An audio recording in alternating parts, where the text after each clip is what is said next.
And welcome back to Here I Stand. I am Pastor James Pittman of New Hope Community Church in Palatine, Illinois, with my partner in crime, Pastor Calvin Lindstrom of the Church of Christian Liberty. Calvin, how are you? Hey, James, it's good to be back in the studio with you, as always. Yes. For those, just want to inform people, for those who want to see the video, you can go to our YouTube channel. It's labeled Christian Emergency League, and you can actually see the video on our YouTube page. And if you can't do that, you can go to our webpage, Christian Emergency League.org or com. Which one is it, Calvin? It's ChristianEmergencyLeague.org. .org, and you can always see all of our material there. All right.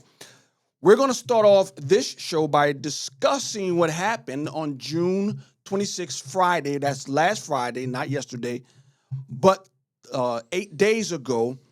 There were some people who, shall I say, came out and and protest our sign because they had a problem with our signage and what we put up. We put up Bible verses, we put up sayings based on Bible verses, and our sign is used to challenge the culture to look heavenward, to think about eternity.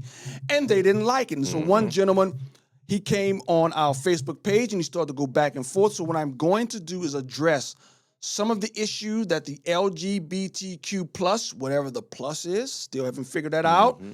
I'm going to address some of their concerns because it's not only concerns, I believe, of our signage, but it's concerns with the Christian worldview and the scriptures themselves. James, can I make a point? Yes, sir. I think, though, your sign is part of the agent provocateur. It's what you guys have been doing as a church that I think has riled up people. Yes. And you know what? If you were just a quiet little congregation, in a sense, never trying to be salt and light, I don't think you would have been protested. Yeah. But you've pricked the giant, as it were. And you know what? I love what you guys have been doing because I think, if we're not trying to bring any message to the community, then you know what? Yeah. What are we doing, right? They want our position to be, believe what you want, but just keep it in your four walls. Yes. Oh, hey, you know what? Quiet. That's the Hillary Clinton definition of the First Amendment. In your heart, you can believe, but just don't go out beyond that. Keep it in your four walls. You know whose also policy that was? Adolf Hitler. In Germany, 1933. All right, preach the pure gospel. Preach the pure gospel and keep it in your four walls. All right, so this guy named Dale, he came on our Facebook page, and I had a 3-part series in which I released videos of this week, Monday, Tuesday, Wednesday, addressing some of their concerns and bring up some of the questions. So here's one of the biggest things I think they have here. One of the big things he says, it's a book. The Bible is a book that condones and promotes slavery. No. Here's what I would say. If you read Exodus 21 in context, read it. It is a slavery based on economics, because you can redeem people. You can you can and they were supposed to be let go. And if the man works off his debt, then he can be redeemed and he will be released.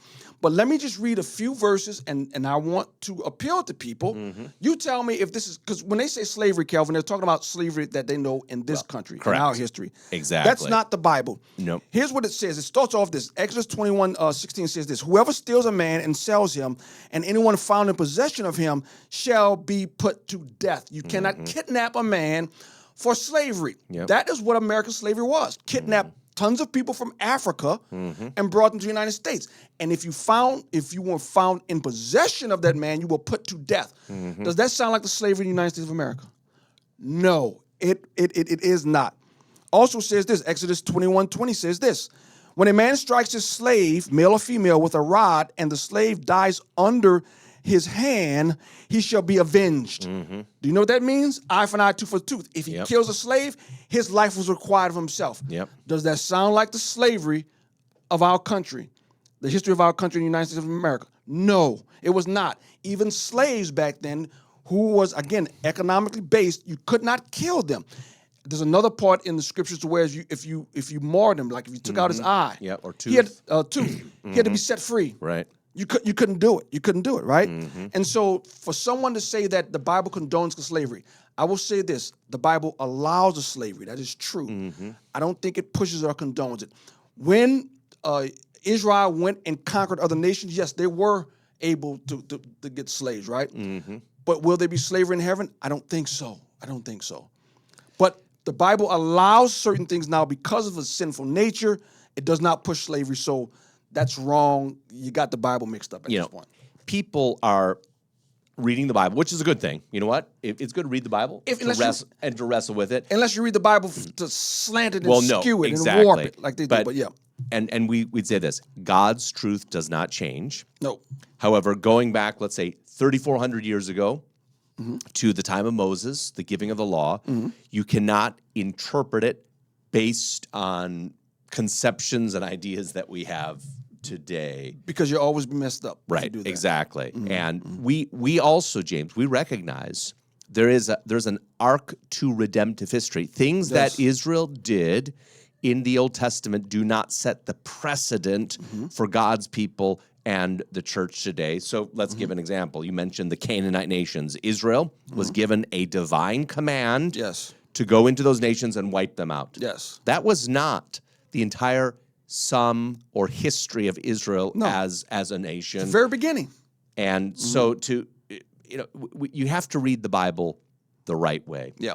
You can't pick and choose. Here's another theme that they object to and try to label as Christianity. Somehow they try to pit Jesus against Moses and say, no, Jesus taught this, and that's opposite of what the Old Testament taught. Right. Again, wrong. And they love this part, Calvin. Love thy neighbor as thyself. Let me read when Jesus says, love thy neighbor as thyself, okay? In context, and you tell me whether or not Jesus was somehow going against the Old Testament. And this first one is Matthew 22. I am the God of Abraham, the God of Isaac, and the God of Jacob. He was not of God. He's not a God of the dead, but of the living. Jesus teaching, right? And when the crowd heard it, they were astonished at his teaching. But when the Pharisees heard that he had silenced the Sadducees, they gathered together. And one of them, a lawyer, asked him a question to test him. Teacher, which is the great commandment in the law? The great commandment in the law. They're talking about the law. The great commandment in the law. And he said to them, you shall love the Lord thy God with all thy heart and with all thy soul and with all thy mind.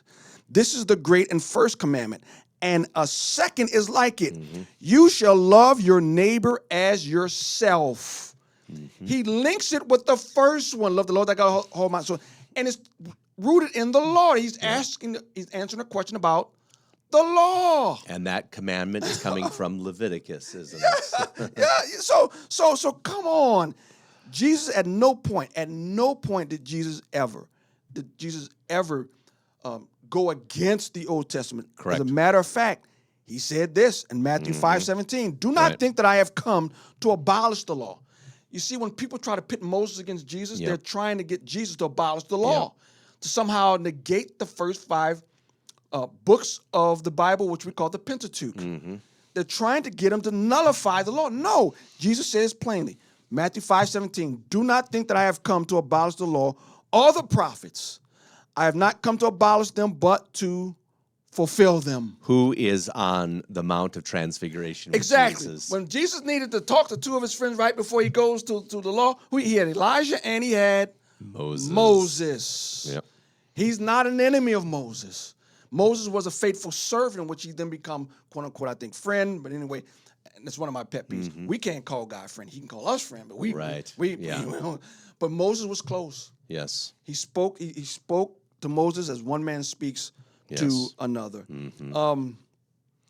So to somehow pit Moses against Jesus is not true. It is not right. This gentleman, Dale, I'll call him a gentleman. I'll be nice, but he calls us idiot. He calls us maybe not necessarily idiot. He says uneducated. He says to Sharon, this mumbo jumbo Bible gumbo. He says, right, and he oftentimes he uses disparaging words, and he speaks as if he's educated and we're ignorant. Dale, I would love to hear what your resume is when it comes to psychology and psychiatry, history and psychology. Please tell me. You can go on the website of New Hope and see mine. But anyway, it doesn't matter. Here's my thing. Here's where this gentleman falls flat on his face, Calvin. All you have to do is go and read, and I'm sorry you can't read anymore because I've blocked him. But he called all these people horrible names. He talks down to us, and then he has the timidity. He has the gall to say that our nasty words are causing trans kids to kill themselves. Yeah, that is unfortunately, No. James. That is I want to call it the canard.